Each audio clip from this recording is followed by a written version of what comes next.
आज असता गोकुळाष्टमी म्हणून आम्ही कालच तांदूळ निवडीत भिजत घातलेलो आणि नंतर ते भिजत घातले तांदूळ निवडीत मिक्सर लावून घेतलो. मिक्सर लावल्यावरती बघा अशा प्रकारचा पीठ तयार झाला. 2-3ला मिक्सरला भोवडल्यावरती सगळा पीठ रेडी झाला. हे तुम्ही बघू शकतास. आणि ताच पीठ मग आम्ही व्यवस्थित झाकून ठेवलं. झाकून ठेवल्यावर संध्याकाळी व्यवस्थित बघू शकता तुम्ही मस्तपैकी हा पीठ इल्ला होता. मस्तपैकी पीठ फुलला होता. मग घेतलं पोळयो करूक आणि गोकुळाष्टमी असली की पोळयो व्हायोच तुमका माहिती असा. आता या पोळयो करूचा काम असं चालू असा. तवसर मी भगवान श्रीकृष्णांचो आशीर्वाद घेण्यासाठी देवाऱ्याकडे गेले.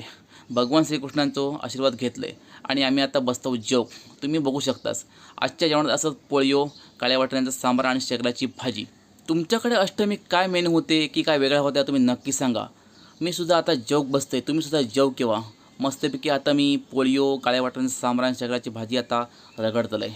व्हिडिओ कसं वाटलो नक्की सांगा. पुन्हा भेटाया पुढच्या व्हिडिओ. तोपर्यंत जय महाराष्ट्र. Bye bye.